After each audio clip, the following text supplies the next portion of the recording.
In previous lecture, we have covered this topic: definition of economics, meaning of economics, characteristics of economics, nature and scope of economics, and meaning of microeconomics and definition.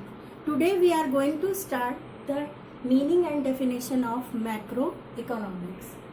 The term macro has been derived from the Greek word macros, which means large. So macroeconomics deals with overall performance of the economy. Macro means, ये macro word जो है वो Greek word से आया है और Greek में इसे मैक्रोस कहते हैं, जिसका मीनिंग होता है लार्ज. और अगर इस रेफरेंस में हम देखें तो overall performance of the economy जो है वो एक्ले जो है उन्होंने मैक्रो इकोनॉमिक्स को वाइडली डिफाइन किया है. इन्होंने कहा है कि होल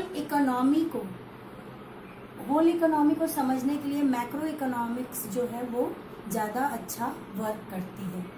मैक्रो इकोनॉमिक्स के होल डायमेंशंस को या फिर डिफरेंट डायमेंशंस की वाइडली स्टडी करता है.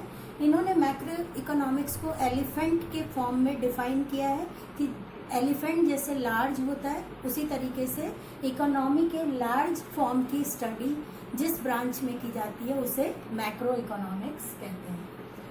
सो we can say that macroeconomics is that part of economic theory which studies the economy as a whole. जो इकोनॉमी की होल फॉर्म में स्टडी करती है उसे हम मैक्रो इकोनॉमिक्स कहते हैं. Now I am explaining equilibrium of macro economics.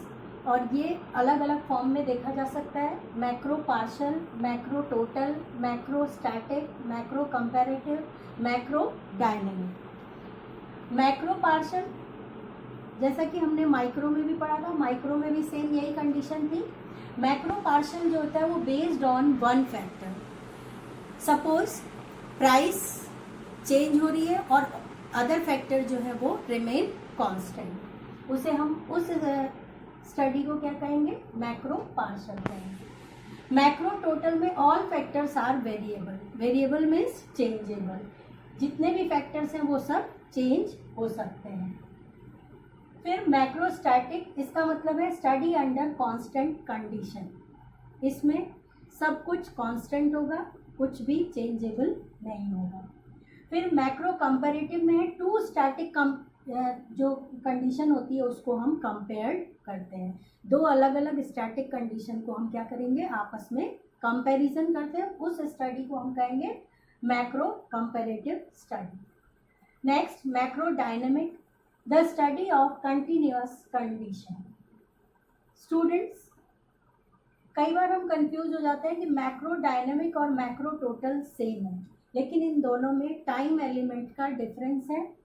Macro total के अंदर टाइम की बाउंडेशन नहीं है, बट मैक्रो डायनेमिक में क्या होता है, हम एक पर्टिकुलर टाइम पीरियड के अंदर कंटिन्यूअस कंडीशन को रीड करते हैं. इसलिए इनमें बहुत माइनर सा डिफरेंस है. और वो डिफरेंस ये है कि इसमें कोई टाइम एलिमेंट की बाउंडेशन नहीं होती है और डायनेमिक में टाइम एलिमेंट की बाउंडेशन होती है. ये हमारे 5 पार्ट थे. ये सेम एज माइक्रो इकोनॉमिक्स की तरह है. That's all for macro. And now I am explaining the next topic, that is difference between micro and macro economics. Micro economics and macro economics के difference को हम यहाँ पे देखेंगे. बेसिस है इसका फर्स्ट यूनिट ऑफ स्टडी.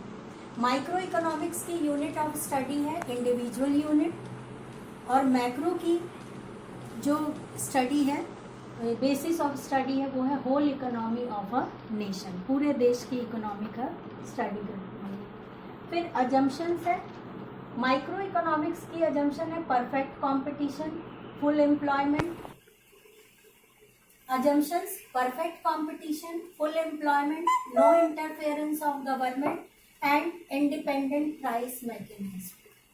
ये होता है माइक्रो इकोनॉमिक्स में.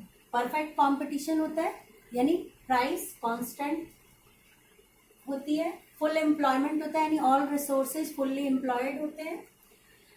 No interference of government, government का कोई इंटरफेरेंस नहीं होता, और इंडिपेंडेंट प्राइस मैकेनिज्म होता है। मैक्रो इकोनॉमिक्स में the distribution of factor of production is pre determined. जो फैक्टर ऑफ प्रोडक्शन होते हैं उसका डिस्ट्रीब्यूशन पहले से डिटरमाइंड होता है। फिर है objective of study, optimum distribution of resources. Micro economics में होता है। मैक्रो इकोनॉमिक्स में to determine income and employment level of the economy.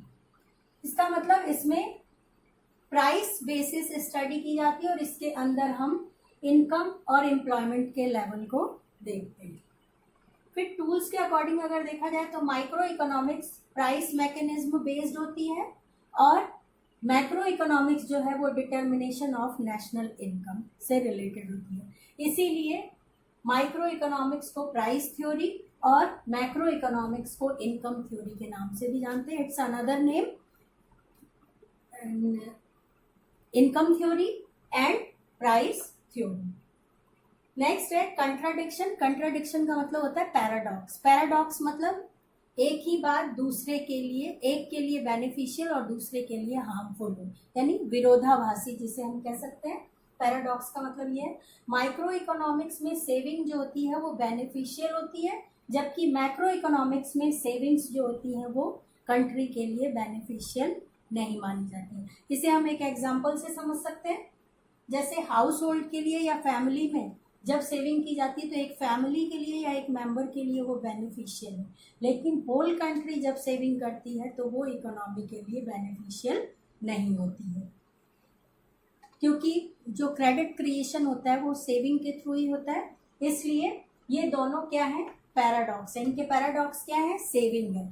Saving micro के लिए बेनिफिशियल है और मैक्रो के लिए नॉन बेनिफिशियल मानी गई है। That's all for